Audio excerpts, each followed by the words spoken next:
राधे राधे जी, जय जय श्री सीताराम, जय जय श्री राधे श्याम। आज के वीडियो में मैं एस्ट्रोलॉजर देवांश सिंह सबसे पहले अपने गुरुदेव जी को प्रणाम करके आप सभी के सामने आज ऐसा टॉपिक लाया हूँ। सनातन धर्म में एक ऐसा विषय प्रस्तुत करने जा रहा हूँ कि शालिग्राम भगवान को क्या स्त्रियों को नहीं छूना चाहिए, क्योंकि यह लोग बहुत पूछते हैं और इसी कारण कई लोग भ्रम भी फैला देते हैं कि शास्त्रों में, वेदों में हमारे जातिवाद को किया गया है, कि हमारे शास्त्रों में जातिवाद है, लिंग के हिसाब से भेदभाव कर दिया गया है, ऐसा सुनने को मिलता है। और इसी के कारण जो लोग नहीं जानते हैं उनके लिए शास्त्र के प्रति अश्रद्धा होती है। तो समझते हैं। तो सबसे पहले आप यह समझिए, शालिग्राम भगवान का स्पर्श करना ना करना इसमें हम बात करेंगे, लेकिन सबसे पहले आप लोग यह समझिए कि किसी भी चीज़ को करने के लिए हमको एक योग्यता चाहिए होती है। जैसे कि आप डॉक्टर हैं तो आप पुलिस का काम नहीं कर सकते, और अगर आप पुलिस हैं तो आप डॉक्टर का काम नहीं कर सकते, किसी की सर्जरी नहीं कर सकते हैं। वैसे ही हर चीज़ के लिए एक योग्यता ज़रूरी होती है। किसी भी सरकारी नौकरी के लिए आपको पहले इंटरमीडिएट से कोई सब्जेक्ट पर, साइंस सब्जेक्ट से, आर्ट सब्जेक्ट से आपको पास होना ज़रूरी होता है, तब जाके आप गवर्नमेंट जॉब के लिए अप्लाई कर सकते हैं। ऐसे ही बात करें कि शालिग्राम भगवान को स्पर्श करना चाहिए स्त्रियों को कि नहीं, तो सबसे पहले जवाब है कि यह आधा अधूरा सच है, केवल स्त्रियों को ही इसमें रख दिया गया है। स्त्रियां तो हैं ही हैं, साथ में सभी लोग के बारे में वर्णन आता है। क्या आता है? जो दुजातियाँ होकर भी, और मतलब जैसे कि ब्राह्मण है, अगर ब्राह्मण भी हैं और उनका यज्ञोपवीत संस्कार नहीं हुआ है तो वह क्या करें, शालिग्राम भगवान को छू ही नहीं सकते हैं, क्योंकि उनको अधिकार ही नहीं है। और इसीलिए यज्ञोपवीत संस्कार स्त्रियों का भी नहीं होता है, इसलिए उनको नहीं छूना चाहिए। यह पहला पॉइंट ऑफ व्यू है, यह पहला शास्त्र का, वेदों का प्रमाण है। क्या स्कंद पुराण में इसके बारे में वर्णन आता है कि स्त्रीणाम अनुपनीता नाम शूद्राणांचा जनेश्वरा स्पर्शने नाधिकारोस्ति, मतलब इनको अधिकार नहीं है क्योंकि इनका यज्ञोपवीत संस्कार नहीं होता है। और दूसरी बात, इसको जब हम लोग कथा से सुने, कैसे कथा से सुनना है कि जब आप याद करिए, सबको कथा पता है कि वृंदा ने जब श्राप दिया था भगवान श्रीमन नारायण को, क्योंकि जब वह अपना रूप बना के गए थे भगवान श्रीमन नारायण, तो उनका पतिव्रत धर्म उन्होंने तोड़ दिया था। भगवान श्रीमन नारायण ने अपना वह जालंधर का रूप धर के, तो इसी कारण जब वृंदा ने उनको श्राप दे दिया पाषाण बनने का, तब श्रीमन नारायण पाषाण बन गए और इस रूप में उन्होंने संकल्प लिया, प्रतिज्ञा ली कि इस रूप में मेरा कोई भी स्त्री अब स्पर्श ना करे, और केवल इस रूप में मेरा कोई स्पर्श कर सकेगा स्त्री के रूप में तो केवल वह वृंदा ही होगी और कोई नहीं। इसमें भगवान श्रीमन नारायण अपने पत्नी व्रत धर्म का पालन कर रहे हैं, सभी को सिखा रहे हैं, लेकिन लोगों की विडंबना तो देखिए, कलयुग का प्रभाव तो देखिए कि लोग बिना सोचे समझे कुछ भी बोल दे रहे हैं और कह रहे हैं भगवान ने तो यह भेदभाव कर दिया है। ना तो उनको असली कथा पता है, ना वास्तविक कुछ ज्ञान पता है, केवल भगवान के ऊपर सवाल उठा दे रहे हैं। तो भगवान ऐसे नहीं है। हर भगवान का जो अवतार होता है, उस हर अवतार में भगवान के हर एक विशेष कारण होते हैं, हर एक विशेष कार्य होते हैं जिसको भगवान करते हैं। यह है अखंड पत्नी व्रत धर्म के प्रति, आजीवन पत्नी व्रत धर्म के लिए सिखाया भगवान ने इस शालिग्राम भगवान के अवतार में, लेकिन लोग इसको दूसरे रूप में लेने लग रहे हैं और स्त्रियां सोचती हैं कि हमको छूने का अधिकार, स्पर्श करने का अधिकार नहीं दिया गया है। लेकिन स्पर्श करने का आपको अधिकार है अन्य रूपों में, लेकिन श्रीमन नारायण भगवान ने यह जो अपना रूप बनाया है एक मर्यादा में, तो आपको इस मर्यादा का पालन करना चाहिए। फिर शास्त्रों में यह भी वर्णित आता है, हमारे पूज्य महाराज जी भी कहते हैं, इंद्रेश दास जी महाराज जी, इंद्रेश महाराज जी, कि अगर ऐसा शास्त्रों में प्रमाण मिलता है कि अगर शालिग्राम भगवान को कोई बिना यज्ञोपवीत संस्कार वाला व्यक्ति छू ले या कोई भी स्त्री छू ले तो उनका स्पर्श करने का लगता है श्रीमन नारायण को शालिग्राम के स्वरूप में किसके वज्रपात के समान कष्ट होता है उनको।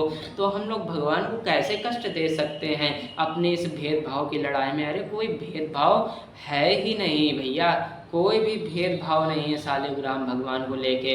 अरे भगवान के ये जो 24वें अवतार हैं उनमें आप उपासना कीजिए, प्रभु श्री राम की कीजिए, प्रभु श्री कृष्ण की कीजिए, राधा रमण जी की कीजिए, वृंदावन बाके बिहारी है, जो अलग अलग रूप हैं उनकी लीलाएं हैं, भगवान श्रीमन नारायण हैं या रुद्र स्वरूप हैं जैसे हैं, तो उनका क्या भगवान श्री शिव शंकर जी की आप पूजन करिए। अरे एक लोगों के पीछे आपको क्यों पड़ जाना है। देखिए मर्यादा में वह उन्होंने मान बनाया है अखंड पत्नी व्रत के लिए, भगवान श्रीमन नारायण ने लोगों को सिखाने के लिए, तो उसको सीखिए।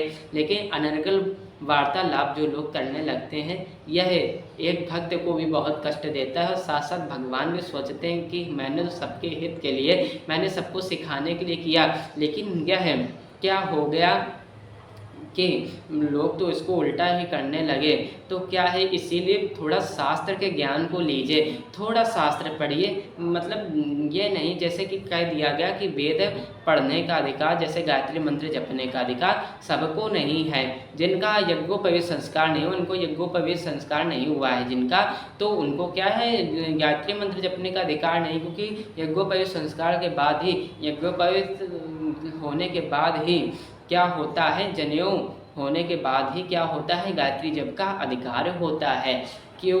अब गायत्री जप का अधिकार के लिए वह सीमा बनाई गई, क्योंकि ब्रह्म वेद स्वरूप है, जो 4 वेद हैं उनका क्या है, यह मूल जो गायत्री पर ब्रह्म वेद स्वरूप है, साक्षात जो है भगवान श्री सूर्य नारायण की आराधना है, ये साक्षात श्री राम प्रभु श्री राम की आराधना है गायत्री मंत्र। तो आपको इससे लेना है।